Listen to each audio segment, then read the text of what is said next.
इन खबर चैनल को सब्सक्राइब करें और बेल आइकन दबाना ना भूलें। नमस्कार, आप देख रहे हैं इन खबर और मैं हूं वंदना सैनी और मेरे साथ मेरी कलीग मौजूद है प्रिया गुप्ता। और आज का जो हम मुद्दा लेकर आए हैं वो ये है कि जिस तरीके से उन्नाव पीड़ित जो लड़की थी जिसको जला दिया गया था, बेल पे निकले आरोपियों ने जिसे जला दिया था, आज कल रात 11:40 पर उसका देहांत हो गया है। वो दुनिया छोड़कर जा चुकी हैं, हमारे बीच मौजूद नहीं हैं। जिसके बाद दुनिया पूरी ही देश में एक आक्रोश का माहौल है, क्योंकि अभी हाल ही में आपको पता चला था कि हैदराबाद में जिन लोगों ने रेप किया था उन लोगों को सज़ा दी गई। सज़ा के तौर पे उन लोगों को एनकाउंटर किया गया, जिसके बाद खुशी का एक माहौल था, लेकिन कल रात वही माहौल जो है वो गम में तब्दील हो गया। उसके बाद अब चीज़ें ये निकल के सामने आ रही है कि यूपी जैसे शहर में, जहां योगी सरकार ने एक वक्त पे कानून ऐसा पारित किया था जिसमें कहा गया था कि कोई भी लड़का अगर किसी लड़की के साथ कहीं भी पकड़ा जाता है तो उसके ऊपर केस होगा, उससे पूछा जाएगा कि वो उस लड़की के साथ यहाँ क्या कर रहा है, दोनों के बीच में क्या रिश्ता है, यहाँ तक कि ये बात उनके घर तक भी कही जाएगी, जिस कानून को नाम दिया गया था रोमियो स्क्वाड। प्रिया, तो मैं ये आपसे एक चीज़ आज ये जानना चाहती हूँ कि ये जो कानून बनाया गया था उस टाइम पे ये इतना सख्त कानून था कि अगर कोई लड़की किसी अपने भाई के साथ भी या किसी के साथ भी बाहर जा रही थी तो उनको तुरंत पकड़ के उनसे पूछा जाता था, उनसे पूछताछ की जाती थी, उनको थाने तक घसीटा जाता था। ये जो कानून था उस टाइम पे पुलिस भी इसको लेकर, लेडीज़ पुलिस हो या फिर वैसे ही पुलिस थाना या कोई भी हो अधिकारी, इसको लेकर इतना एक्टिव था कि उस टाइम पे कुछ भी कर गुजरने के लिए तैयार थे। लेकिन अब ऐसी चीज़ें देखने को क्यों नहीं मिल रही हैं? मुझे लगता है कि मैं बोलना नहीं चाहूँगी, लेकिन जब नई बीजेपी सरकार आई थी तो शायद एक जुनून था कि हमें कुछ अच्छा करना है, हमें कुछ वो करना है। यहाँ तक कि इनफैक्ट मैं भी इसका शिकार हुई हूँ कि जब मैं अपने दोस्तों के साथ बाहर जा रही थी तो पुलिस मुझसे सवाल कर रहे थे कि ये कौन है, क्या है। तो एक पल के लिए अच्छा भी लगता था, लेकिन काफ़ी इस चीज़ का बुरा भी टॉर्चर भी लगता था। लेकिन आज आप देख रहे हो कि हर तरफ सोशल मीडिया से लेके मीडिया में बस एक ही बातें हो रही है, रेप, मर्डर। तो ये इस तरीके एक जो एक सिचुएशन था, पुलिस की जो सुरक्षा की जिम्मेदारी थी कहीं ना कहीं वो भूलते जा रहे हैं। एक टाइम पे ऐसा था कि एक लड़का साथ में जाता था तो उससे पुलिस को जानना होता था कि ये कौन है। आज ये है कि हम एफआईआर दर्ज करवाते हैं तो पुलिस को उससे कोई मतलब नहीं है। बिहार की एक खबर आई थी अभी फ़िलहाल की एफआईआर दर्ज कराया गया था, इन्होंने मेरे साथ रेप करने की कोशिश की, लेकिन पुलिस का स्टेटमेंट ये था कि कोशिश की थी, रेप हुआ तो नहीं। तो इससे अंदाज़ा लगाया जा सकता है कि पुलिस अपनी जिम्मेदारियों से कितना वाकिफ़ है, वो कितनी जिम्मेदार है अपनी ड्यूटी को लेकर।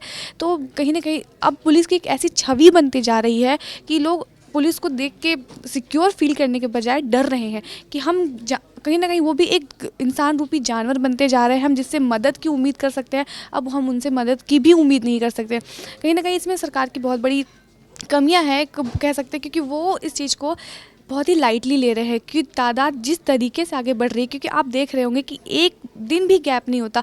हैदराबाद में हुआ, उसके नेक्स्ट डे ये हुआ, उसके अभी तुरंत खबर आई बिहार को लेके। तो चीज़ें कंटिन्यू बढ़ते जा रही है, इसको रुकने का तो नाम ही नहीं ले रहा। इसके बावजूद भी कोई सख्त एक्शन या कार्रवाई बिल्कुल भी नहीं हो रही। तो इसमें सबसे बड़ा जो एक कहते सकते हैं कि कमियाँ जो है वो सरकार की है, साथ साथ हम लोगों की भी है। हर एक इंसान की जिम्मेदारी बनती है कि हर एक किसी लड़की को उसको सेफ़ फील करवाए। ऐसे दरिंदे जो रास्ते में घूम रहे हैं उससे हम कैसे बचें, इसकी भी जिम्मेदारी हर एक सिटीजन को होनी चाहिए, क्योंकि हर किसी की एक फैमिली होती है, घर में माँ बाप बहन सब होते हैं। तो कहीं ना कहीं अगर आप अपनी बहन को बहन समझते हो तो आप ठीक है बहन ना समझो, लेकिन एक इंसानियत भी होती है, जो शायद अब इंसानियत भी ख़त्म होते जा रहा है। वो जो लड़की थी जिस जलाया जा रहा था तो वो कह रही, मुझे बचाने के लिए कह रही थी, लेकिन किसी ने उसकी मदद नहीं की। फिलहाल आजकल मैं वंदना ये कहूँगी कि आजकल ऐसी चीज़ें हो गई है ना कि लोग मदद करने से भी डरते हैं, क्योंकि कहीं उनको लगता है कि मैं क्यों फंसूँ इन चीज़ों में। नहीं प्रिया, वहाँ से जो एक खबर आई थी वो ये आई थी कि वहाँ के जो नागरिक था, जिसने उसको भागते हुए देखा था, उसने बयान ये दिया कि मैं तो उसको देख के इसलिए डर गया था कि मुझे ऐसा लग रहा था कि सामने से भूत आ रहा है। ये बिल्कुल ही वाहियात बयान है। अगर वो भूत भी आ रहा था तो कम से कम एक लड़की चिल्ला रही, इतना तो कोई बेवकूफ़ नहीं होगा कि अगर कोई इंसान जल रहा है तो आप उसको बचाने की कोशिश नहीं करोगे। एक इंसानियत नाम की भी चीज़ होती है। हमें जब आप फील करोगे, जब आपको चोट लगती है तो कितना दर्द होता है। एक जीती जागती लड़की जब जल रही हो तो आपके अंदर एक होता ना ह्यूमैनिटी भी आपके अंदर नहीं जाएगी। तो आप सोच सकते हैं कि हमारा समाज, हम लोग इंसान कहाँ जा रहे हैं, हमारे अंदर इंसानियत ख़त्म हो रही है, एक इमोशन ख़त्म हो रहा है। इसकी क्या वजह है? सरकार, इंसान, इसके बहुत सारे सवाल हो सकते हैं, बहुत सारे जवाब हो सकते हैं। लेकिन क्या मतलब आप अभी इस बारे में क्या कहेंगी कि जिस तरीके से वो जो कानून था, वो जो रोमियो स्क्वाड थी, उस टाइम पे इतनी एक्टिव थी। लेकिन अब यूपी में निर्भया केस के बाद में अगर आप देखें आंकड़े उठा के, तो यूपी में सबसे ज़्यादा बलात्कार के आंकड़े आपके सामने आएंगे निकल के। लेकिन उसके बाद अब जो सरकार जो उस टाइम पे जब जितनी एक्टिव उस टाइम थी उतनी एक्टिव अब क्यों नज़र नहीं आ रही है? आई थिंक मुझे लगता है कि बीजेपी सरकार काफ़ी दिनों से कंटिन्यू चली जा रही है, दोबारा बन चुकी है, लोग सत्ता में फिर से आ गई है, तो उन्हें शायद अपनी जिम्मेदारियों का एक एहसास दिलाना बहुत ज़रूरी है। ये इसमें भी हमारी गलती है क्योंकि हमें लगता है कि जो वो कर रहे हैं वो सही है। हमें उन बिल्कुल अपने राइट्स को लेके हमें पता होना चाहिए, और ख़ासकर पुलिस से मैं रिक्वेस्ट करना चाहूँगी कि हम सब की जिम्मेदारी आपकी, हमारी सुरक्षा की जिम्मेदारी आपकी है, तो प्लीज़ अपनी जिम्मेदारियों का ख्याल रखें, आप अपनी ड्यूटी निभाएं। हम नहीं कहते कि आप हमारे साथ एनी टाइम चलो, लेकिन जिस काम के आप पैसे लेते हो कम से कम उसे तो आप ईमानदारी से करो। क्योंकि पुलिस का एक जो होता है ना कि हम पुलिस के नाम से अब क्यों डरने लगे हैं। आखिर भाई एक समय था जो आपके अंदर खून था, मतलब गर्म खून था कि हम लड़कियों को सेफ रखेंगे, कोई लड़के के साथ घूम नहीं सकते, तो अचानक क्यों आपके अंदर ऐसी भावना है कि आप कुछ मतलब ही नहीं रहा किसी चीज़ से, कि आप कोई किसी से कुछ भी करे। मुझे तो लगता है कि यूपी पुलिस की जो स्थिति हो रही है दिन पे दिन और बदतर होते जा रही है।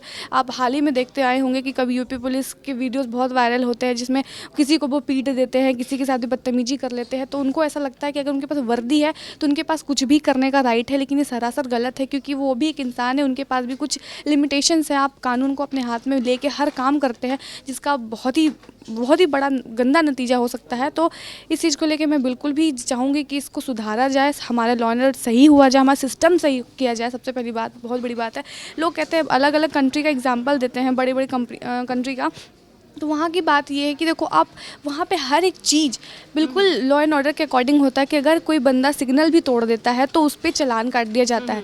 लेकिन यहाँ पे आप देखोगे कि कुछ चीज़ें अचानक से बहुत ज़्यादा वो हो जाती है, हावी हो जाती है, फिर शांत हो जाती है, कंटिन्यू कोई भी नॉर्मल चीज़ें ढंग से चलती ही नहीं है। तो ये काफ़ी इंडिया का सबसे वो एक कहते हैं ना नेगेटिव पार्ट है जिसको सुधारना बहुत ज़रूरी है।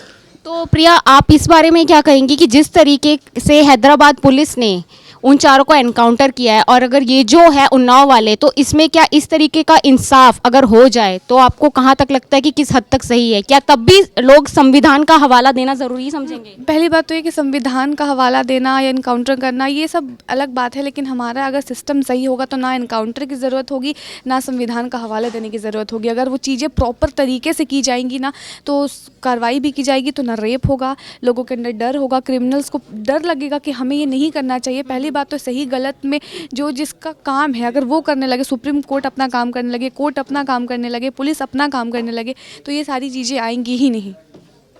तो प्रिया का ये मानना है कि अगर सभी संविधान भी अगर काम कर रहे अपनी तरीके से तो ये सारी चीज़ें हट जाएंगी। मैं आपको बता दूं कि सुबह ही ये सब मामला ठंडा भी नहीं हुआ था कि सुबह एक और खबर आई थी यूपी की तरफ से ही, जहां 14 साल की एक बच्ची का बलात्कार हुआ है, और उसके बाद में एक खबर आई थी केरला से जहां 3 साल की और 5 साल की बच्ची के साथ रेप करने की कोशिश की गई है। जहां तक खबर आ रही है तो उनके साथ रेप किया गया है। उसके बाद अब देखना ये है कि ये सब चीज़ें होने के बाद यूपी सरकार ने जिस तरीके से रोमियो स्क्वाड बनाया था और उसको इतना एक्टिव किया था, आने वाले टाइम में जिस तरीके के हालात अब चल रहे हैं उनको देख के यूपी सरकार किस तरीके के कानून ला सकती है और किस तरीके से अपराधियों को सज़ा मिल सकती है। बाकी खबरों के लिए आप जुड़े रहिए इन खबर के साथ, देखते रहिए। नमस्कार। इन खबर चैनल को सब्सक्राइब करें और बेल आइकन दबाना ना भूलें।